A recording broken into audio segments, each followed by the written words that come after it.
Hello, how can I help you? Hello. Is it possible to book a bus tour of the city here? Of course, sir. When would you like to take the tour? There are tours in the morning, afternoon and evening. Sometimes it's nice to see the city at night with the buildings lit up. We'll be going out for dinner tonight, so we'd prefer to go this afternoon. Oh, and it's for 2 people. Right. Now, I just need some details. Can you give me the names of the 2 people, please? Yes, Susan Field and James Carter. Susan Field and James... Sorry, can you spell your surname for me, please? It's Carter. Carter. Thank you. And can I have a contact telephone number? Why do you need one?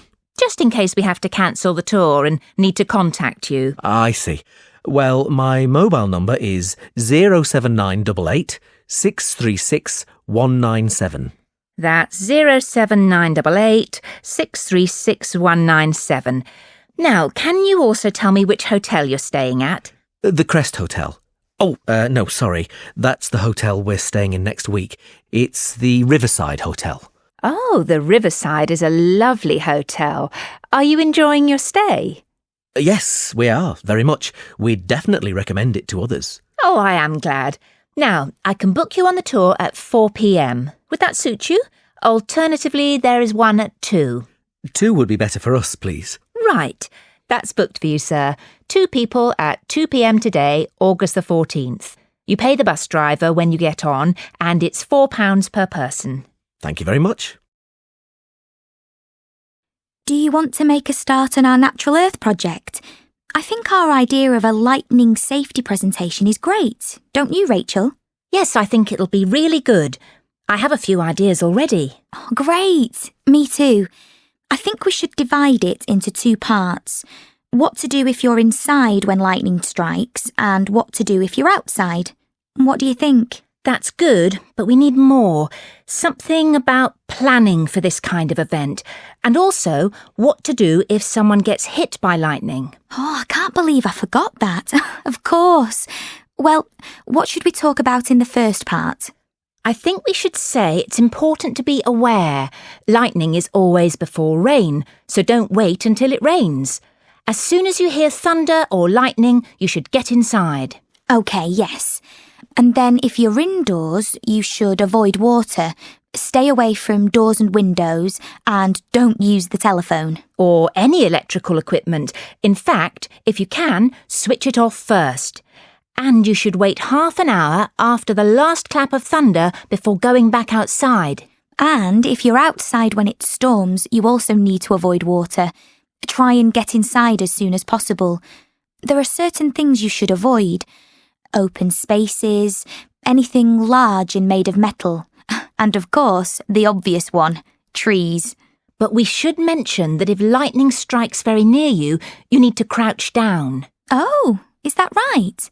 I thought you had to stand still. No, that's actually wrong. You're supposed to crouch down. And put your hands over your ears. The noise can damage your hearing if you don't. OK, I think we've got quite a lot here. Only the last part to go. Now, what to do if someone gets hit? I think we should say that it's very rare for someone to get hit by lightning.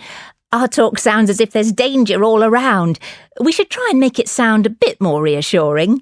Yes, you're right. We'll say it doesn't happen often. It's just better to be safe than sorry. But what should we say about getting hit by lightning? Well, I think we should say it's safe to touch people who've been hit by lightning. They don't have any electrical charge. If there's a first aider around, then they should help them. Otherwise, it's just best to call for an ambulance. And we should remind our audience that 80% of lightning victims don't get fatally injured. That should calm everyone's nerves. Excuse me, I wonder if you'd mind answering a few questions. Will it take long? I haven't got much time. I've got a lecture in about 10 minutes. No, it won't take more than a few minutes, and it will benefit you. You see, the Student Union has put together this questionnaire to find out if there are any problems with the facilities on campus, and hopefully come up with a few ideas with a view to solving them. Oh, all right then, if it's quick. Great. Right. First question. Which facilities do you tend to use the most? Well, I don't use the library as much as I should, and I haven't set foot inside the gym. Is there any reason for this? There are plenty of books, but the few times I went to use the library, I couldn't really get the hang of the system, so I don't really bother now. There's a reasonable selection of books in the library downtown. So, what you're saying is that we need a better database with clear instructions. I suppose so, and the reason I don't use the gym is I prefer outdoor exercise like football or rugby. One good thing is the outdoor pitches are really well looked after, and there's always someone on hand to help you if you need anything. Fine. 1 minute. Just taking that down. How about the other facilities that you use? Well, I think I use the cafeteria the most, and the car park. The cafeteria's okay, I suppose. It's cheap and the food's quite nice. But one thing I find is that it doesn't have a great deal of variety. I've had hamburgers twice this week already. But it doesn't discourage you from using it. No, as I said, I use it the most, but that's because it's on campus and the food is reasonable. Anyway, I don't really have enough time to go into town to eat. And even if I did, I couldn't afford to do it every day. I see. So it's only the menu you're concerned about? Pretty much, yeah. It's clean and the staff are friendly enough. You mentioned the car park. Yes, it's usually all right if you get in early before 9 o'clock, but if, for instance, you've got a later lesson at, say, around 11 o'clock, then it's pretty much impossible to find a parking space. Take today. I had to park in one of the back streets behind campus. It took me more than 5 minutes to reach the entrance. Sometimes it's more than 10.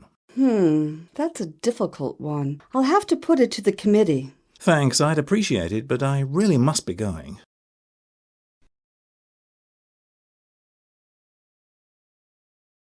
Well, Simon, how are you getting on with your research? To be honest, there was quite a lot to cover, and I'm not even halfway through my materials. Motivation in the workplace seems to be a well-discussed topic, and there is a lot of divergence of opinions. Indeed there is, and this can make it difficult to decide which approach you want to take. So that's why you should make sure that you've got a clear idea in your head before you go ahead with your draft. It's too easy to digress and end up discussing a completely different subject. Well, I've got quite a few ideas together. First of all, I've been looking at the definition of motivation in the workplace, and what makes you tick, so to speak. And I found out that basically you can put it down to internal and external factors such as personal drive and the working environment. Could you be more specific? According to Maslow's hierarchy of needs, there are 5 levels of need. He presents this as a pyramid diagram to illustrate his point. The first and most fundamental one is at the bottom of the pyramid and demonstrates people's physiological needs. These are really basic requirements, such as food, water, a healthy body, and so on. In the developed world, these are things we take for granted. But there are those in poorer countries who regard them as a luxury. The next level is to do with safety and security. He states that we need to have a roof over our heads to feel secure and to live in a society with a proper law enforcement system, that sort of thing. Again, something most of us would take for granted. Both of these levels are based on external factors, but this is not always the case. The third one could be seen as being more internal, although not entirely. That's the importance of love and belonging. Maslow believes that humans are social beings and therefore need to bond and interact with others in order to achieve their potential. Without interaction, a person becomes introverted and may even suffer from psychological problems. So, how did you apply these theories to the essay itself? Well, if these needs are not satisfied, there is a detrimental effect on the general overall performance in the workplace. The lower the level, the more immediate the effect on the person concerned. I've put together a file of psychological case studies to back up my point, if you want to take a look. I don't think it will be necessary at this point, but I'd like to go through them with you in next Monday's seminar. So, what did you make of the final levels? Well, these are more directly associated with the workplace. The next one outlines the importance of both self-respect and the respect we receive from others. So, love and friendship only accounts partially for our sociological and psychological needs. I suppose you could say that mutual respect and status in the workplace is a prerequisite for a motivated and successful worker. And finally, at the top of the pyramid, self-actualization. And what does that mean to you? Well, I think it's pretty much a universal concept. It means realizing your capabilities and utilizing them in order to fulfill your potential. It motivates people to do things such as studying for a degree, opening a business, winning a medal in sporting events, and that sort of thing. In a word, it's the key to success and self-fulfillment. So what do you conclude from all this? Basically, it seems that most people require a reasonably good standard of living in order to reach their potential.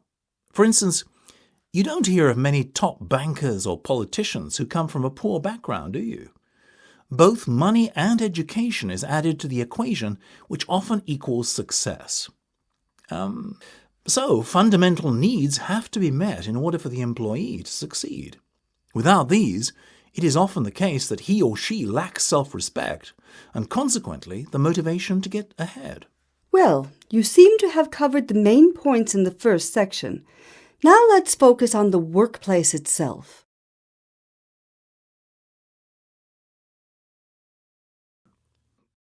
So, welcome to your introductory history lecture. Today we will be examining history in its most general terms and attempting to personalize it with questions such as what does it mean to me and how it shaped the world that we live in. Naturally, one lecture is hardly sufficient to cover such an extensive area, but I hope to provide you with enough background information to inspire you to do more research for yourselves. I am first going to focus on the more personal aspect of what history means to us. In the auditorium today, many of us come from diverse cultural backgrounds: Europe, Asia, Australia, and so on. We all have our individual cultures, don't we? Where do they come from? Why am I the way I am? This is where history comes in. Think on this. If you had been born in another country, how would your attitude to the world differ? Take family life, for example. In European and North American culture, you can see that families form tight nuclear units. Basically, the parents or parent lives with their children, without any other relatives, including the grandparents. When they come of age, the children often leave home and set up their own lives, eventually buying their own homes. All of this would indicate a prolonged period of affluence in society, which subsequently leads to greater financial independence and personal freedom at a younger age. Some may perceive this as being a positive phenomenon, and rightly so, it can be. However, on the flip side of the coin, it can also form the basis for social disintegration, with families drifting apart. However, even in the most affluent societies, during times of recession, this trend changes, and children often stay with their parents for much longer.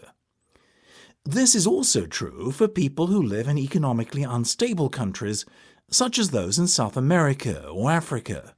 It has been observed on countless occasions that financial constraints bring both the family and the community together, creating stronger social cohesion. An example of this in Britain was during the Second World War, when money was short and food was rationed. People's homes were often bombed, and many lost their livelihood, but they worked together to repair their lives. Women farmed the land when the men were away fighting. This is what is commonly known as community spirit, which comes to light in times of hardship. The slums of Mumbai are one of the best examples of this. Many people are often crowded into one dwelling. Food is scarce, disease is rife, and there is poor sanitation. Yet, despite all these obstacles, the people seem to be happy with their lives, something, unfortunately, which does not always apply to Western society. These models, however, can only serve as generalizations, as there are other factors which may come into play. For instance, they cannot be applied to family life in the oil-rich Middle East, where religious laws play a key part in the social pattern. In this case, religious doctrine, not financial dependence, has shaped family life and society as it has done for many centuries. The importance of the extended family is paramount in these countries, with the elders deciding familial, social, and political norms. So we've covered some, but by no means all, the factors that affect us personally. These and others will be analysed in greater detail later on in the course.